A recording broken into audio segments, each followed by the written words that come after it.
And honestly, it's I think for me personally, it's a bit of professionalism too that I want to make sure my brand comes across to my C-suite that, I'm a well prepared and ready leader.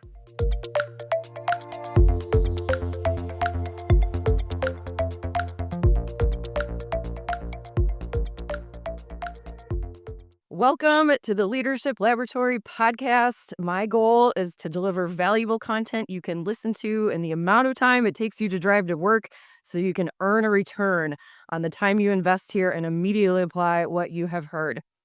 Today's conversation will undoubtedly influence what you do at work today, help you prepare to lead a big meeting in front of your leadership. So we're going to get right into it. My guest today, I'm so excited to have my guest today, is a leader whom everyone wants to follow. He is the Vice President of Global Operations and Supply Chain for Owens Corning's insulation business. He leads a global network to advance productivity, efficiency, and sustainable performance. With more than 24 years at Owens Corning, Jim's career spans supply chain, advanced manufacturing, and innovation. Plus, he's had prior chief information officer roles at GE. He serves on advisory and governance boards, these are lucky boards, for the American Institute of Chemical Engineers, Lehigh University, and UMass Amherst. And he holds a PhD in chemical engineering from UMass as well as a bachelor's from Lehigh. And two fun facts about Dr. Jim Beilstein. He has 3 grown children. He's new to the role of father-in-law as his middle son just got married. His daughter is a sophomore at University of Cincinnati, and his oldest son builds software for Chase. This is quite a trifecta. He loves golf, though he admits he is a frustrated golfer right now. So let's hope today's conversation is a hole in one, or at least an eagle. Jim, welcome. I am so excited to spend this time with you. Thanks, Jamie. Excited to be here with you. Awesome. So I coach leaders at all levels, some of whom are on Jim's team. And something I commonly workshop with my clients is preparing for meetings in front of their leaders, high stakes meetings, meetings where my clients really want to have their best foot forward, be prepared, and make efficient use of their leaders' time. And so I thought, who better to give us a checklist of best practices than Jim himself, a leader who people really want to do good by. So, Jim, your career has spanned decades, it's spanned industries, disciplines. You've been in thousands of meetings, and I'm sure there were some where the leader knocked it out of the park, and maybe there were others where you thought, that could have been an email, or what a waste of time. Fair, you've experienced the gamut of meetings. Absolutely fair. Yeah. And before we dive into the world of high stakes meetings, I wanted to start with a warm up question with you here. What's one lesson that you've learned from golf that you use in leadership or even meetings or life in general? Well, I'm sure anybody who plays golf realizes that the first thing you learn in golf is how to be humble. Because oftentimes it doesn't go the way you expect it to go. So then you have to be kind of agile and you learn how to scramble, so to speak, right? Mhm. But yeah, I think too, it's just preparing and thinking through your shot, your approach, the way you want to play a hole. Yeah, applies a lot in the way we look at meetings and business in general in the company. So it also I think it also teaches you patience as well as humility. So yeah. And some days require a lot more patience and humility than others. At least the way my game is finishing this season out. So Gotcha. Yeah, patience, everybody's favorite virtue, right? yeah, absolutely. All right. I have a feeling that we're going to hear that word preparation quite a few times throughout our conversation today. Well, can you describe a meeting you've attended that was really well run? Did it just, raise the bar for you? What made it stand out as productive or an effective use of your time? Yeah, usually the most productive meetings that I'm involved in involve, a lot of clear agenda, clear outcomes that we're trying to achieve. Maybe even up front, what are some of the areas in terms of decisions that need to be made so that we're all clear on that. And then prep, and prep meaning it could be pre-reads, it could be, bring your data for X, Y, or Z so that we're all prepared to do what we want to do in the meetings themselves. So those are the best meetings that we have. The meetings that are just called and said, show up are usually, there's a period of time if we actually get to a result where you're just figuring everything out. So the more prepared coming in for what's to come or what the ask is important. I think really important to maximize the use of your time. It sounds like the way you described it, the clear agenda of an outcome, what decisions need to be made, what are I think expectations was a word that I pulled from that. Like, just what are the expectations for this meeting, what everyone's individual role is, as well as what do we want coming out on the other side. That's right. That's right. Right. Yeah, that sounds like just a relaxed, productive environment to me, just the way you described it right now. Probably only describes about 20% of the meetings I'm in, 20%. Okay. but Yet it sounds so simple, and we'll get into that with more of a checklist here. So on the 80% side, what are some of the biggest missteps that you've seen, maybe even the most seasoned of leaders do that contributed to the 80%?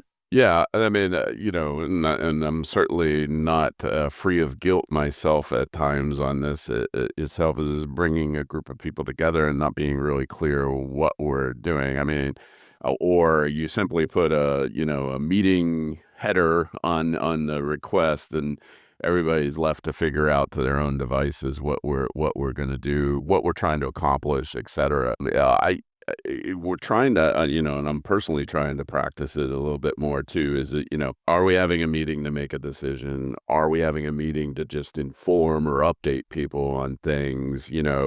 Are we problem solving or problem framing, which also could not necessarily yield an outcome immediately from the meeting, but what the plan will be afterwards, et cetera. Or, oftentimes I'm in a lot of meetings where we're planning things and talking through like what are steps that we're going to be taking. So, I think that when it's clear what that purpose is, and sometimes even with groups of people, like even with my own team, my people that I work with all the time, you know, eh, when we're not actually really super clear, we can work our way through it, but it does create waste and other things. So that's why I really like and one of the guys on my team a few years ago started he didn't tell us he was going to do this when we started the meeting, but he actually started tracking our decisions in a meeting. So we had a multi-day meeting where we typically go through strategy, execution, planning and other activities that were related to our global operations. And this guy started tracking our decisions. And, the first meeting I think we had 5 decisions we made. So, and we're all like, huh, that's interesting. We didn't even think about tracking our decision making in the meeting. The next meeting we did like 13, 14 decisions. And the most recent one, and we do this kind of 2 to 3 times a year, we do these kinds of meetings with the team over 1 or 2 days. We had over 20 decisions that we made. So we keep getting better. And I actually like that kind of track record in terms of getting better. And we're being more purposeful before the meeting, saying, all right, this hour we're going to spend informing people on what's going on. This hour we have a decision to make about a program or an investment or something else, and this decision we're going to problem solve because we don't know what the answer is. And I think that gets everybody settled and framed in the right mindset for the meeting. Yes, I totally agree that you listen differently based on how the expectation is articulated. And if there is no expectation articulated, everybody's going to be listening for different reasons. Yep. Right? Like if you're in a meeting and they say, "Okay, this is to your point, like this is just to inform you about something." Okay, I can sit and absorb this. This is a meeting where we're making decisions, then I have my decision-making hat on, right? This is the meeting where we're problem solving, then people can shift to that mindset. But if that's not called out at the beginning, what the purpose is, everybody's gonna make their own assumption and do what they think it is. That's right. And then it becomes, a lot of opinion sharing versus Yeah, getting to the more like meat a of dinner what you're trying to do. conversation than Yeah. something when you're on the clock. I'm so curious, the person who was measuring, counting the number of decisions, was that disclosed or was that done in secret initially? The first time he did it, his name's Jacob. He did it and didn't tell us he was doing it. The next time we knew it was going to happen, so it actually forced us to be more purposeful in the beginning. And honestly, I can't remember. It was 5, 7, whatever it was the first time he did it. First of all, I thought in my mind, oh, well, that's good. At least we made 5 to 7 decisions in this meeting, because sometimes you're not sure how things are going to happen. And then, it has forced us since then to be far more purposeful about it. And his attitude was really absolutely the right one. And he shared it. He goes, look, we've got, these 10 people in around a room. All of us are highly paid individuals, right? It's a lot of money we're investing. Let's make sure we're getting something out of this investment. Yeah, aside from just building camaraderie, collaboration, and teamwork, right? There's also, business results we're trying to create. And I thought that was very, very fair assessment of why we should be doing that. So, Yes, I love the data that he applied to that. I mean, it speaks to you can only manage what you measure. And so he was like, here's our scoreboard, right, for the meeting. In addition to that's fascinating to think like, hey, the company is spending, I don't know, $37,500 on this right, the time that we're investing in this meeting. So we've got to get an ROI of 2x, 5x, 10x that. What decisions will drive that? right, right. Oh, I love that. Exactly. Yeah. Yeah, Fascinating. and I have seen a practice before, and I can't remember if it might have been when I was working for GE, where in one of the planning tools we use for meetings and stuff like that, they just did a standard costing, but okay, every person in this meeting is paid $100,000 a year, so this meeting, depending upon the size of it, cost this much money for the hour we're going to spend together.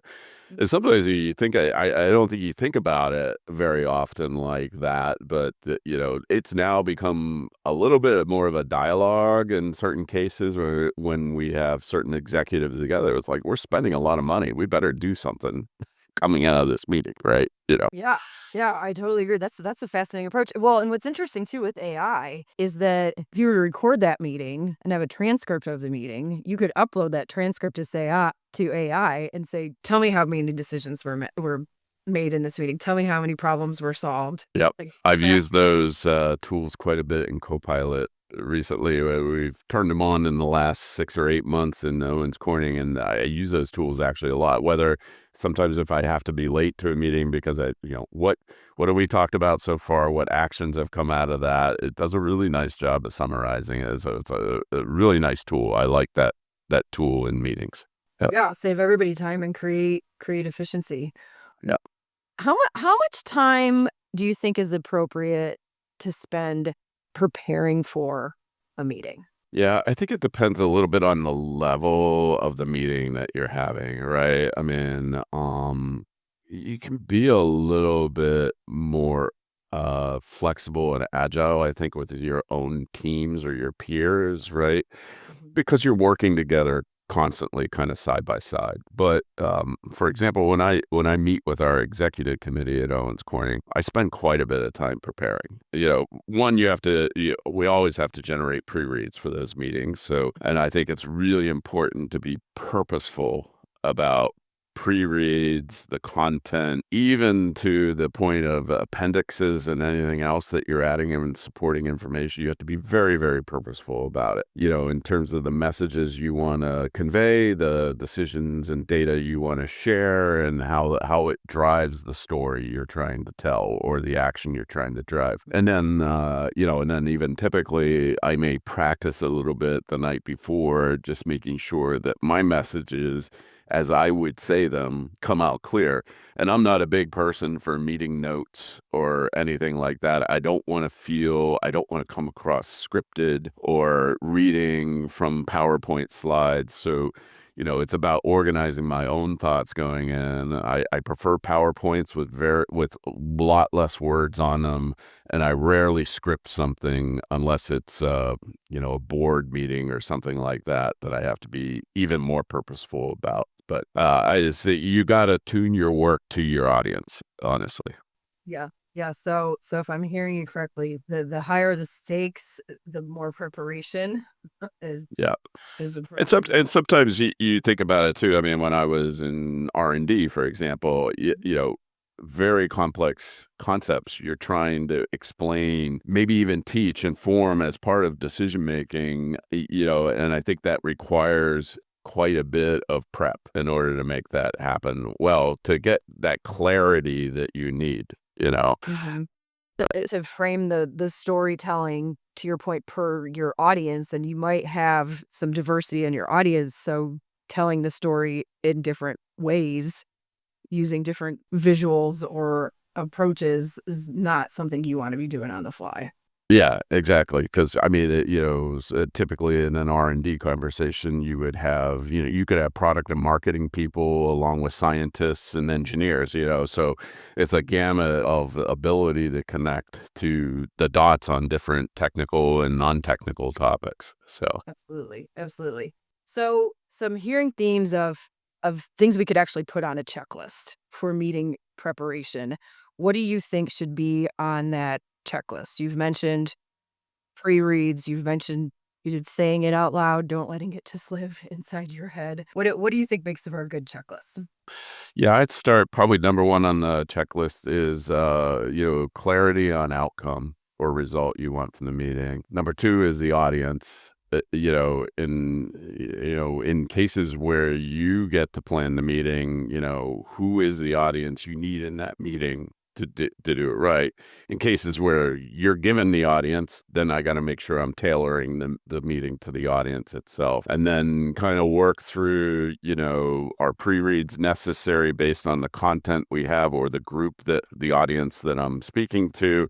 And then you kind of work through the clarity of the messaging, the practice pieces and everything else.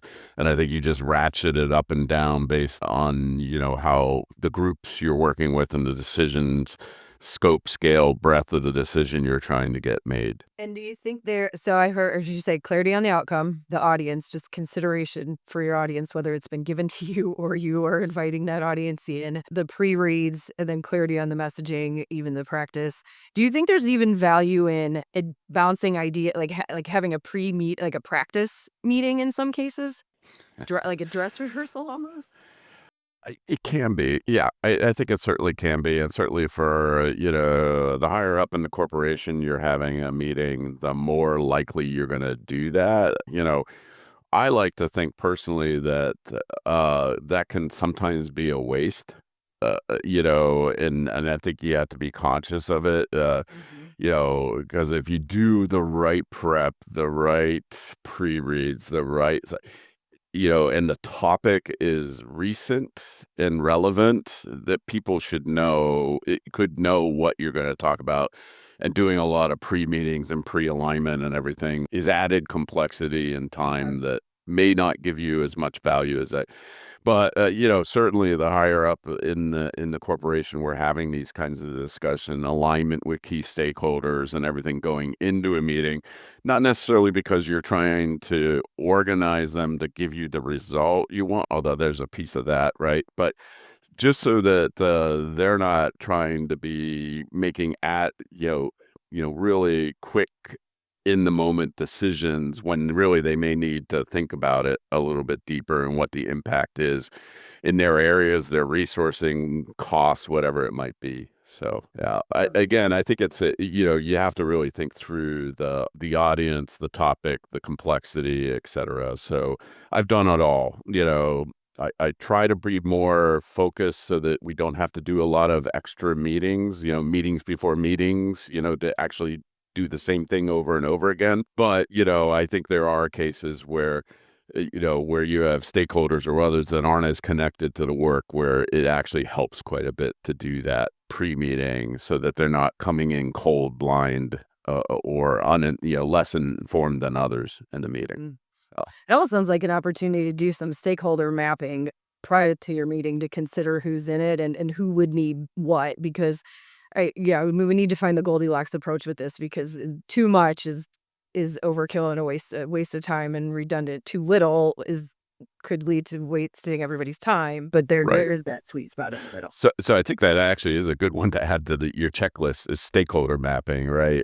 Because I do think, well done stakeholder mapping makes things move a lot easier in discussions. Mhm. And maybe even discover the coveted, "This could have been an email." Yeah. Submit to just to save time. Yeah. Yeah, absolutely. How do you feel about agendas? Do you think agendas are important for meetings? Again, I prefer an agenda just because I kind of know how we're going to walk through a topic. A simpler topic, probably the lighter the agenda needs to be. For example, if, typically when I give a presentation to our executive committee, I have an executive summary so they kind of know what the pitch is in the beginning, and then an agenda on like how we're going to walk through the different points, which just kind of keeps everybody oriented and, hopefully within the guardrails of where we want to keep the discussion overall, and then when we have a bigger meeting around planning or something like that, it's good to have an agenda, because then, okay, we're going to walk through sequentially the steps of this discussion like this. That way I know what's coming. So if I have questions, I may want to hold them back till I hear more about a topic, versus bring everything up at once and then we're in a scattershot kind of discussion, right? I am a huge fan of agendas. And full disclosure here, Jim and I had an agenda We before we did. started today's Yeah. conversation, and hopefully you'll have experienced the result of that. It holds everybody accountable, and it's not to say that you can't explore other avenues. However, it keeps everybody on the same page, and then you can address, instead of addressing someone's behavior, you could just refer back to an agenda. Like, Jim, that's a great idea. I would love to table this and for another time and bring us back to bullet point number 3 here so we can get through what we agreed to cover today. Totally agree. And what you just described is a very effective way to stay on task, right, in a meeting for sure. So, Yeah, and easier than saying, "Hey, buddy, zip it. We can't go there right now." I mean, right. suppose it depends on Right. the culture, but that's not how I would recommend leading with executive presence in that case. It's probably, it's a good practice too, depending upon the topic, having a parking lot where you're tracking, like, okay, we're going to now table this. We'll take that on offline with this group of people to go address it. Whatever the issue might be is also sometimes very helpful, especially in very complex and broad things that you're trying to discuss. So, Mhm. Alright, and what do you think is an appropriate amount of time before a meeting to send an agenda? oh, at least 24 hours ahead of Okay. time. So pre-read, I think 24 hours ahead of time for sure. Agenda, if you're setting up the meeting, it should come with an agenda, right? So if you're setting up a meeting for a month from now, you ought to know why you're setting up the meeting and what you're going to cover. Now, if it's somebody says, I need to talk to this group of people about this, coming more from the top, then I would say, okay, then you could try to get your agenda set a week ahead of time. So then you can get the prep work done 24 hours ahead of time, etc. But yeah, I would much prefer to see a meeting come with an agenda. That way we know what we're meeting about. And then we can, then the pre-reads or whatever materials we need ahead of time come 24 hours before. So, Okay, I like it. Well, no, I think it would be best practice, like, if you're going to set a meeting, to like you said, just include the agenda when you set the meeting. I mean, certain things obviously would be subject to change, or you can put pending, right? Because I need to talk to this person before I have that conversation. But even those 3 or 4 bullet points, and whoever is setting that meeting, that's just helping them get that much more organized in advance. yeah, no, I agree. I agree. And I have a little pet peeve that I tell everybody is like when I get a pre-read an hour or two before a meeting, I said it's not actually a pre-read, it's a post-read because I'm not looking at it ahead of time. Nice. So let's get clear on what the definition of a pre-read is. You're giving me at least a day to get to it because oftentimes if I get a pre-read in the morning, I won't get to it till the evening when I have time and I'm outside of other meetings. So I think it's just important to keep that in mind from a courtesy standpoint as well.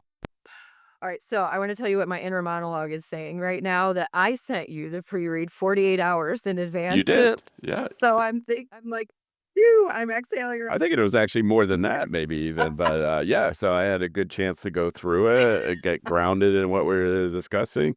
If I had some concerns, and I would say, "Hey, Jamie, or how are we going to talk about this, or why are you asking that question?" We could do that, but it came through clear. It was easy to understand, and boom, here we are. All right. Phew. Yeah. So, all right, I love this checklist, and what I'm envisioning is I'll even put this like in the show notes because I know all of my listeners love a good checklist. So coming at you, Yeah. and are these the same things that you use, Jim, to prepare for meetings in front of your leaders? Yeah. People who report directly to me. People like when you're reporting Oh, to the C-suite, yeah. that's the same checklist that you go Pretty much. through. Yeah, pretty much. I'm pretty much following that, kind of checklist and that level of detail of preparation and everything. Yeah, there are a lot of reasons, mainly around getting the outcome I want or as close to the outcome I want. Sometimes I don't always get the outcome I want, but at least so that we have a robust discussion about it and everything. And honestly, it's I think for me personally, it's a bit of professionalism too that I want to make sure my brand comes across to my C-suite that I'm a well prepared and ready leader in driving decision making in the company. So Definitely, definitely. And I have a two-part. I want to go back the other way that you said. So when your leaders come to you, what would your response have been to that question? Like the checklist that you want them to have is what you it's the same. Yeah, it's very similar, right? And I can have I'm probably a little bit flexible at times with more open discussions, but because we work together so much, but I do think it's part of the training and prep work for, the next level of career progression. So, Mhm. when we have a very important topic and one of the team members is bringing it forward, it could be a capital approval, it could be, an operating plan or something like that, or addressing a specific issue in one of our operations, then I expect that high level of prep work.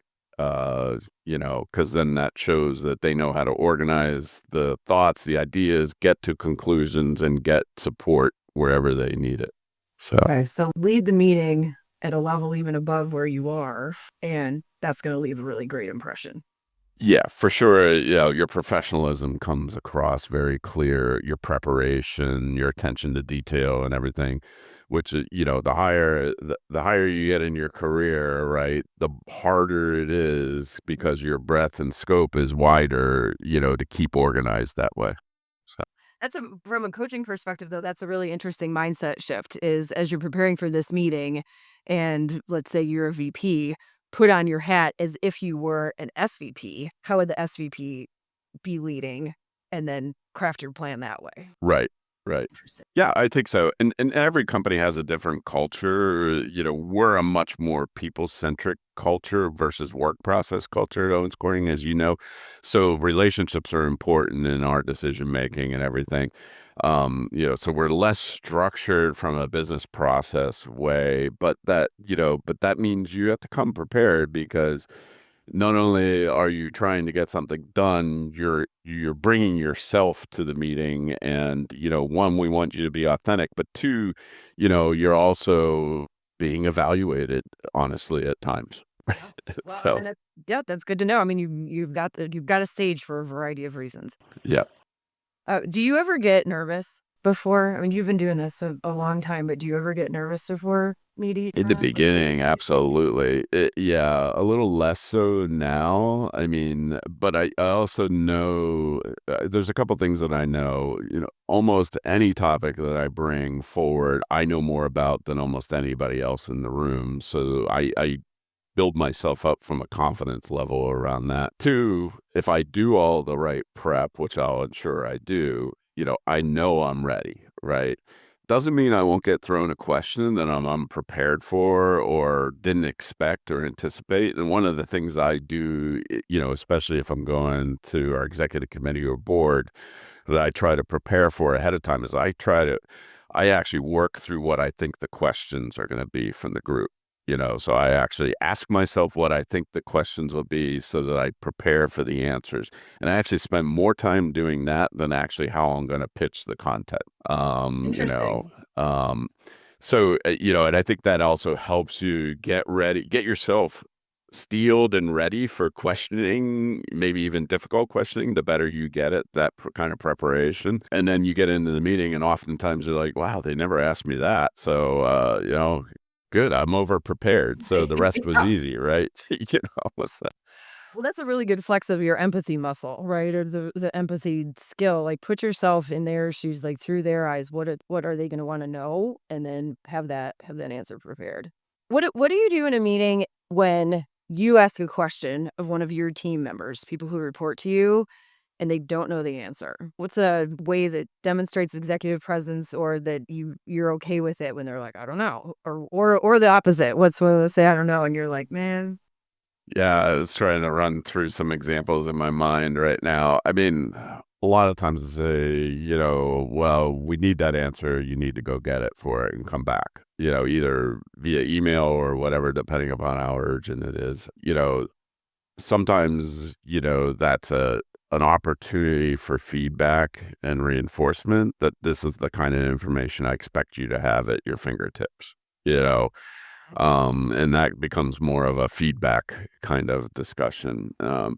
Now, I'm also kind of well known for asking questions nobody will anticipate ahead of time. So I know sometimes, but part of that is also like, you know, I I do a lot of counterfactual questioning, which I know nobody's really prepared for. So, we'll come in and say, do this. Well, okay, great. I'd really like this outcome. So, what would need to be true to make that outcome happen? I want you to come back and answer that, which then my purpose in doing that is to expand our thinking around how we're solving problems and everything. So I don't always expect the ability to have an answer, but I expect the question to drive different kinds of analysis and work going forward. So, Well, and I'm sure we've all learned the most from the questions that we didn't know the answer to in the moment. And then we go find out right away. right, right, right. You know? And I think it's important. I think it's really important for us to learn how to ask really good questions and not be afraid if we don't know the answer, because that's part of transparency and trust, right?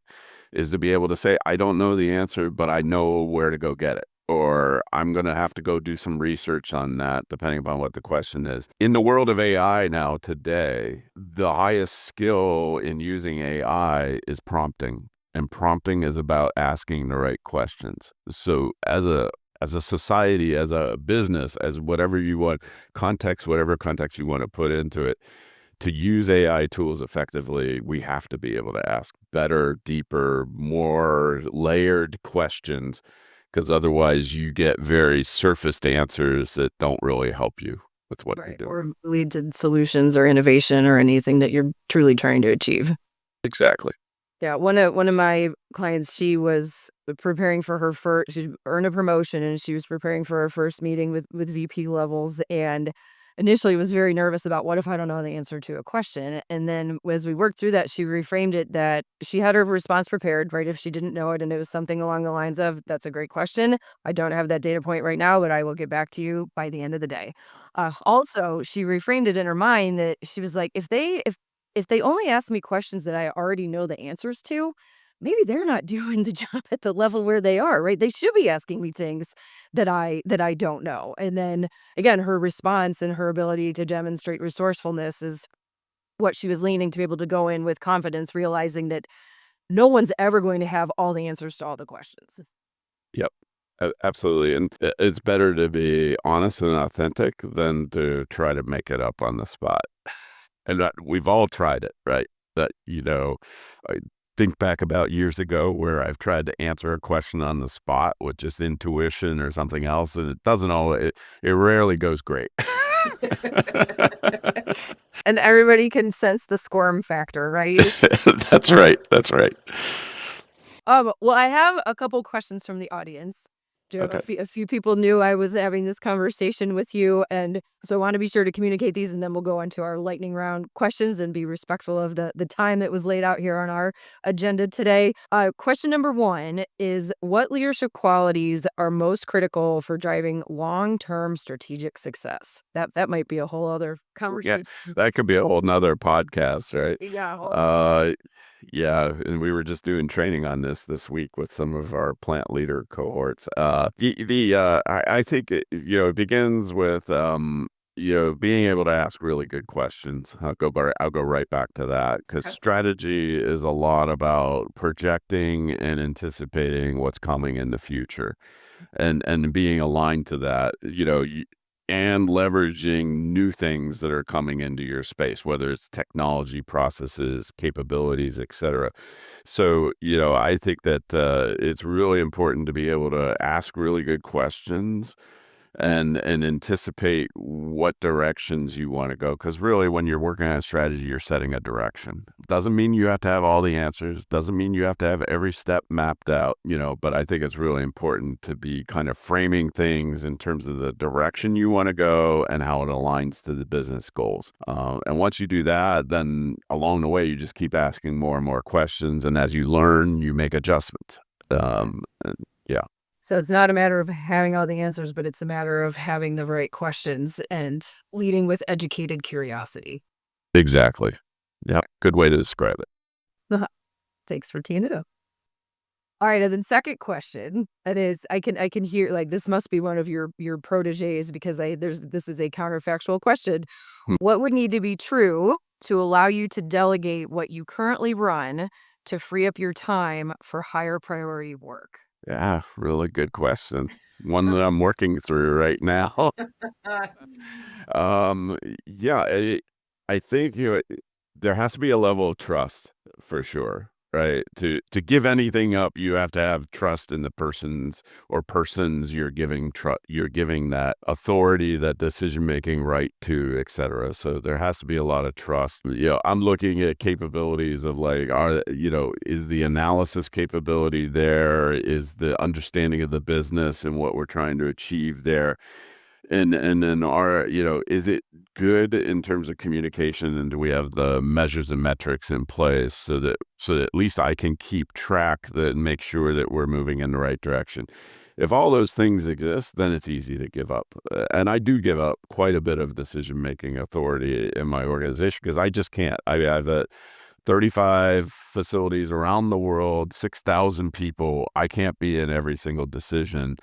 But, I have to trust the people around me to make the right choices. So, Well, I bet that makes your heart sing when you've got that trust set up and it sounds like a scoreboard so that you can easily look at metrics to see the outcome and just fully feel comfortable. that's right. You Yeah. yours. Key management indicators, key process indicators, and ultimately even key activity indicators are important there. And rarely do I go much deeper than a KPI. If I'm in a KAI, it's because everything's red on the way at the top. So, yeah. Right. Love it. Before I get to our lightning round, is there anything we haven't covered that you wanted to be sure to share today? No, I think well, the only other thing I'd recommend, and this is I've learned that I kind of learned and practiced that early in my career, is don't shy away from leading meetings. Lead meetings. It's one of the ways you learn. Volunteer to lead a project, lead an initiative, so that you can lead meetings. That's the way you learn how to do this stuff really, really well. Yep, you've got to get your feet wet. And if you're smart, you could align with a coach who would gladly help you Exactly. work Well, and through that you'd find and good, build your confidence. Yeah, and I mean, recognize good behaviors when you're in meetings and emulate them in your meetings, right? And that's I've done that quite a bit as well. Yeah. Social modeling theory we've earned by watching others. So take advantage. All right. I love it. So, final lightning round. What is one thing meeting leaders can do to make it a hole-in-one meeting? Clear on the outcome. Clear on the outcome. Love it. So if we were to invite listeners to step into an experiment here, because this is our leadership laboratory, get clear on the outcome would be your recommendation. Yes. Love it. What is a meeting tool or technology that you can't live without? Well, Outlook maybe. Fair. No, I mean, more recently, I love using Copilot. We use Teams in our company, so using one of those AI assistants is really powerful in the meeting because I run summaries, I do, note taking and other things like that using Copilot. It's the coolest thing I think that's come out in the last year or so. So All right. So a true co-pilot for your meetings. And last question, what is one word to describe a great meeting? results.